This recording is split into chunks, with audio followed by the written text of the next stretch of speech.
Oh no! Come visit me right now! William exclaimed in a panicked voice.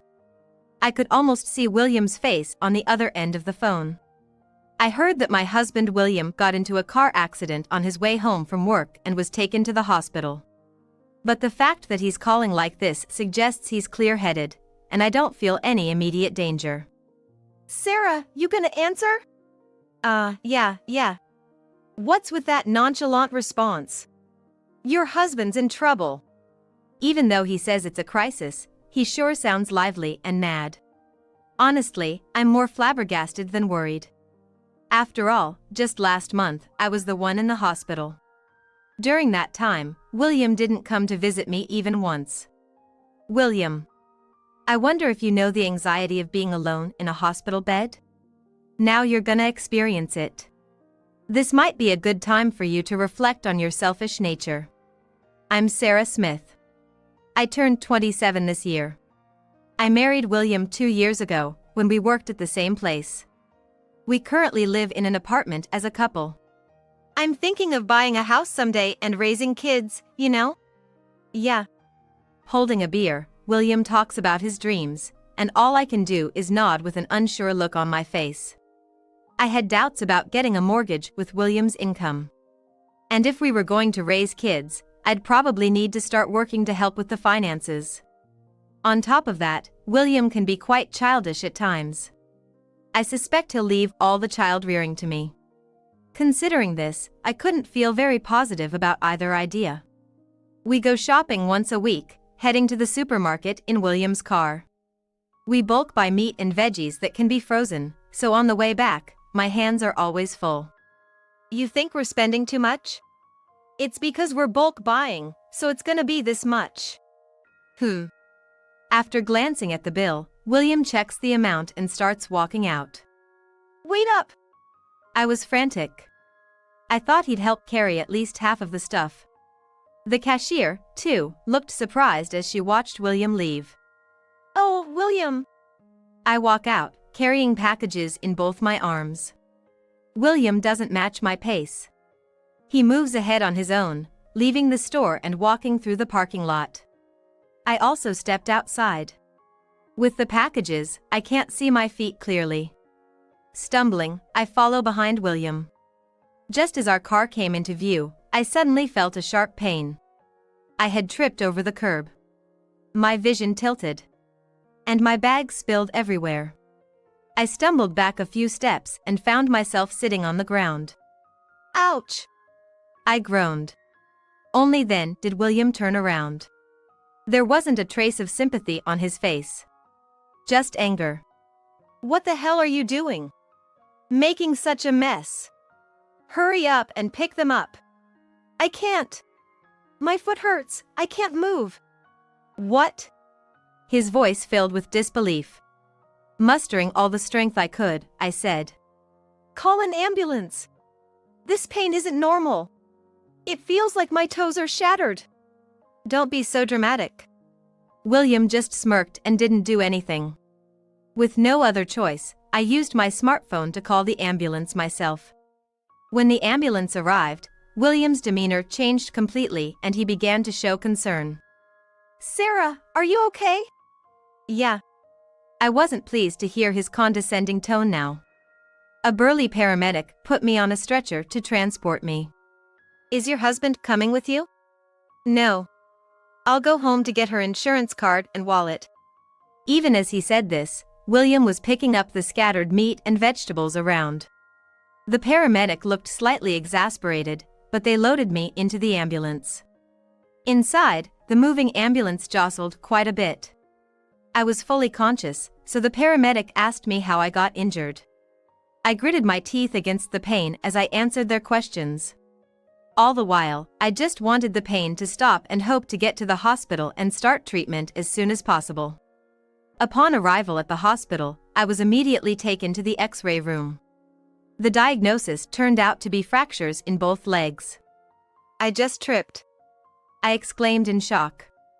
I had panicked and called an ambulance because of the pain, but I truly hadn't thought it was this serious. Look here. Your bones are completely shattered. No way! I was at a loss for words looking at my own x-ray. If you've been doing heavy lifting regularly or just the wear and tear of daily activities, bones can get fatigued. That's what can lead to fractures with just a little incident. The doctor's tone was sympathetic. In the end, I was admitted to the hospital and waited with a nurse for William. However, William never showed up. Excuse me for a moment. I asked the nurse before calling William on his smartphone. William answered in his usual tone. Sarah, huh? What happened? My leg, it's broken. So, I'm gonna be hospitalized. Can you ask William to handle the paperwork? What? That's a hassle. A hassle? I'm seriously injured here. I felt sad. Even with such a severe injury, William didn't seem to care about me. He hadn't even looked for my insurance card. He said he forgot it while putting groceries in the fridge. All right. I'll just go and get it done, okay? William ended the call clearly in a bad mood. Would he really come in that state? I felt uneasy, but after some delay, William did show up. He had a forced smile on his face. Sorry about all this. So, the hospitalization procedures are... You can do it right here. A nurse explained to him, and William took care of my hospital admission. But that was it. William never visited me again until the day I was discharged. I never thought he'd be so indifferent. I was disheartened throughout my hospital stay. I was in a shared room with 2 other women. Both were elderly and far kinder than William. Here you go, Sarah. Thank you so much. They shared a piece of pear with me. The crisp texture and the rich juice overwhelmed me. The sweet flavor filled my mouth, and before I knew it, tears were streaming down my face. What's wrong? Nothing, it's just... I wiped away the tears with the back of my hand. I tried to hide my emotions and continued eating the pear. Why can others be so kind when William is so cold? In the end, William never visited me, not even once. Other patients had visitors almost every day, so I felt out of place. All the hospital gowns and such were for rent. Just like the beds, they had that hospital smell, and they weren't comfortable. You'll be able to leave the day after tomorrow. Really? I was beaming with joy. I was growing tired of William, but the thought of going home was exhilarating. When I called William to tell him about my discharge, I got a sigh of annoyance. Just call a cab and get yourself home. I'm swamped with work. I'll do that. I had given up expecting much from William. So I wasn't shocked, just overwhelmed with the question of why I ever married such a man. On the day of my discharge, I am following William's suggestion, I took a taxi home. The state of the house was shocking. What's all this? Clothes were thrown all over the room. Dishes and instant noodle cups littered the table. William had neglected house chores while I was away. Am I supposed to clean this up? I was taken aback. But I couldn't stand there forever. I got home around 2:30 p.m. William usually gets home around the same time, so I needed to tidy up and prepare dinner by then. I sighed and checked the fridge. Empty. The grocery store was a bit far, so I'd grab something from the local convenience store and run the washing machine in the meantime. My mind was a mess. Still, my experience as a housewife came to the rescue. As it began to get dark outside and William returned, the house had regained its normalcy. Seeing it, William merely remarked, "Oh, it's clean." That was it. No words of appreciation. I realized that to William, I was just expected to take care of the house, and any lapse would earn his criticism. This is a convenience store meal, huh? There weren't any fresh veggies or anything, so it couldn't be helped. Even so, William looked displeased. And so, I returned to my usual role as a full-time housewife. My doctor had warned me against any strenuous activities, but William, as always, wouldn't help with things like carrying the trash. I wondered if I'd end up with another fracture, but continued doing the chores anyway. The next big incident happened a month later. It's urgent. Come visit me right now. What happened? William's frantic voice echoed as soon as I answered. It seems William had a car accident on his way home from work. He was transported to a hospital from the scene. Given that he called me himself, he's probably conscious and alert. It didn't sound too urgent, but he was clearly panicking. I just sighed in disbelief. I thought to myself, isn't the hospital they're being transferred to the same one I was admitted to? Well, okay, but you're gonna regret it. Shut up. Hurry up, you loser. The call ended. Reluctantly, I began preparing to head to the hospital. Even though William seemed so indifferent when I was hospitalized, look at him now that he's the one in trouble. How selfish can one be? An idea suddenly crossed my mind. William needs some punishment. While I was going through the admission process, William called. Hey! What are you doing? Get over here fast. I'm at the hospital. I'm currently going through the admission process. So, you're gonna come here after? Nah, I'm going home. What? William responded in a dumbfounded tone. While looking over the hospital paperwork, I said into the phone. I came to the hospital as you asked. I'll take care of your admission too. But I'm not going to your room. Are you kidding me? Hey, you're joking, right? Nope. I bluntly replied. There are rental pajamas available, and everything else you might need has been left with the nurse. No need to worry. Sarah, it's a serious situation for your husband. Don't you care at all? William tried desperately to gain my sympathy. I couldn't help but smile. When it was my turn, it was a significant event for a wife. After all, it was William who ignored that. I do think it's tough. Right? Then get over here now. But I think it's a good opportunity. You can have the same experience I had when I was in the hospital. Isn't it wonderful for a couple to go through the same thing? Cut it out. William was furious, but Sarah hung up without a care. Soon after, William called again, but Sarah ignored it and finished her paperwork. On her way out, she noticed that William's doctor was the same one who had treated her during her hospitalization. The doctor knew about the way I was treated.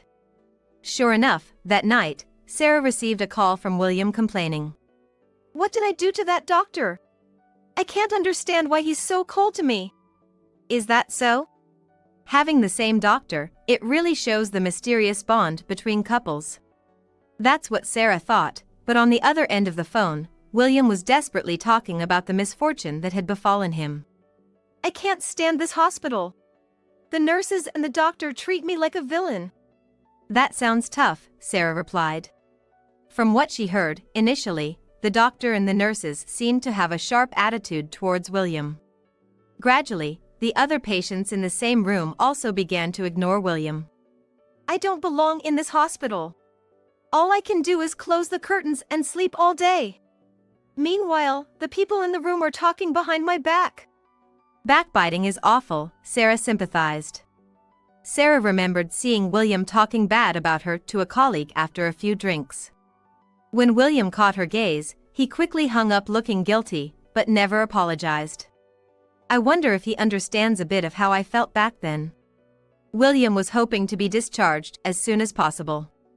So much so, that when the day of his discharge was finally set, he eagerly called her. Just 3 more days. I can be discharged in 3 days. Oh, is that so? You should be happier. Your husband is coming home.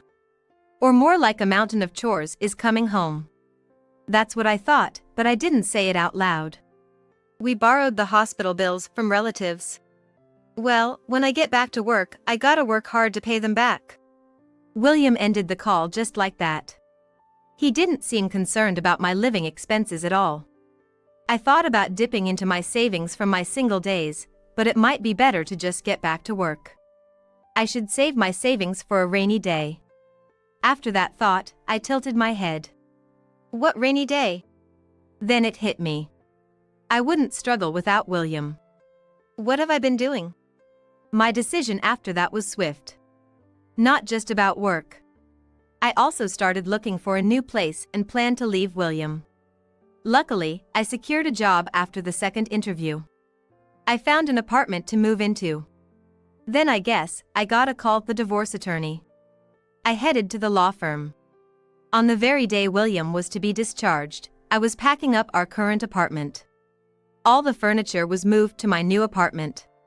By the time William came home, the apartment should have been empty. I left a divorce attorney's business card in the door. "Goodbye, William," I whispered and waved to the empty room. Starting life in my new place, after the initial feeling of relief, I began to think of William. "I wonder if William is eating properly." I left in anger, but now that I've calmed down, I might have been a bit heartless. How must William have felt, coming home to no one welcoming him? I shared this feeling with my mom back home. On the phone, my mother let out a deep sigh. "I can't believe he did that to you. Do you think it was really bad?" I frowned at my mother's sigh. "Of course it was," she said with emphasis. "If your father had treated me like that, what would you think, Sarah?" "I'd tell Dad to stop." "Exactly. That's why it was so terrible," my mother explained. After hanging up, I took a moment to reflect. Even without William, I'd be fine. But William? He'd definitely be at a loss. While I was in the hospital, our house was a complete mess. But what's the point of sticking so close to William? Even though he's never been one to match my pace. If William had just carried half of the load, I wouldn't have gotten hurt. It was those little things that built up, pushing me to act. "William's such a typical lowlife." I laughed to myself. I know everything William did while I was in the hospital. I even thought of forgiving him. But the moment William called, I was filled with disgust. Picking up, I heard William's angry voice. "Sarah, where are you? Get back home now." I hung up without a word. I couldn't take it anymore. I couldn't stand William's angry voice. It was unbearable. And then I realized. It's over between William and me. As expected, William called with a fury like no other. "Sarah, what do you think you're doing? I'm not gonna let you go. I have no intention of getting back together with you," I said, trying to keep my voice calm. I realized once I distanced myself from William. He had been a burden to me. When I slipped in the parking lot, William didn't help me. I even had to call the ambulance myself. What's the reason to be with a man like that? "You probably think of me as some maid or something, William. If that's the case, why don't you hire me and pay?" "What are you talking about? You're my wife, aren't you?" William's voice became soft and cajoling. I was deceived by that voice once and ended up falling for him. He may seem gentle, but that's just on the surface. In reality, he's selfish and cold-hearted. I won't be fooled anymore. "Just because I'm your wife, you think you can get away with anything? Do you have any idea how I felt when I was hospitalized?" "Of course I do. You didn't even visit me. I was so embarrassed." "It's more than just an embarrassment issue," I replied, exasperated. That day, the tears I shed while eating a pear were tears of frustration. I can never forget the tears of that day. "You didn't care when I got hurt, did you, William? You were too busy with work to even visit me. If I don't work, you'd be left out in the cold, you know? I'm doing just fine." I thought William's words sounded rather desperate. In reality, I had been living on my own income before we got married, and I'm managing just fine even after distancing from William. William was trying his best to make me feel indebted to him. He often reminded me how I lived off his earnings. I sighed. "If you want to take care of a woman that much, why don't you live with the woman you were close with when I was hospitalized?" "What the hell are you talking about?" William was visibly shaken. But I knew. For the past 6 months, William had been having an affair with a younger female coworker. He had claimed to be working late and on weekends, but his paychecks told a different story. Suspicious, I hired a detective and uncovered the truth. You should have had her do the housework while I was hospitalized. She can't do any household chores. It seemed William had given up on lying. He exclaimed in a flustered tone. Yeah, that's right. But I can't marry her. She spends too much money, and she can't even do household chores properly. So, a woman's worth is based on whether she can do household chores? Of course it is, William said with disdain. You may not be a beauty, but you do the household chores properly. Well, you don't have much going for you as a husband either. What did you say? I declared. I am looking coldly at the infuriated William. I'm recording this conversation. Huh? I thought you'd get angry and show your true colors right away. That's why I picked up the phone. To leave evidence. Yes, she needed evidence of William's choice of words for the divorce. She managed to get him to admit his affair too. Now I just have to submit this to court. Wait. I misspoke. Come on, Sarah, let's redo this. Don't tell me what to do. There was a momentum in my voice. Uncontainable anger made me say that. You never once matched your pace with mine when we walked. That's what caused that injury. That was just you being clumsy and falling on your own. William never really cared about me. Whenever I pointed out his mistakes, he would just lash out. Goodbye, William. I ended the call unilaterally. I didn't pick up his subsequent calls. I had the evidence I needed, so I didn't need to put up with any more unpleasantness. Afraid of the legal battle, William accepted the divorce from his end. The divorce papers arrived in the mail with William's signature, and I quickly submitted them to the courthouse. It seemed things didn't work out with his affair partner either, as William never remarried. As for me, I'm done with marriage. Just as I thought that, I received an invitation to a class reunion. What should I do? After some brief hesitation, I decided to attend the reunion. When was the last time I dressed up for myself? I excitedly went to the beauty salon and got my hair done. From necklace to nails, I dressed up to the nines and headed to the reunion. I instantly reconnected with my friends, and we had a blast just like old times. By the way, are you married? Nah, just got out of a relationship recently. Oh. My friend nodded and whispered in my ear. Looks like Thomas is still single. Really? I felt a slight flutter in my heart. Thomas was my first love and my first boyfriend. We ended up in a long-distance relationship when I went off to college, and it eventually just fizzled out. With those fleeting memories in my heart, I faced Thomas. It's been a while, Sarah. Yeah. It's good to see you're doing well. I was able to smile genuinely. When was the last time I smiled like that from the bottom of my heart, not just being polite? Even after the reunion, my connection with Thomas continued. After exchanging texts, we started to meet in person. It kind of feels like a date, doesn't it? I said, half jokingly. Thomas looked at me with a more serious expression than usual. It is a date. Huh? You didn't realize? Thomas seemed taken aback. I was too shy to look straight into Thomas's eyes. Oh, so it was a date. From that day on, I started to think that maybe it wouldn't be so bad to be open to love again.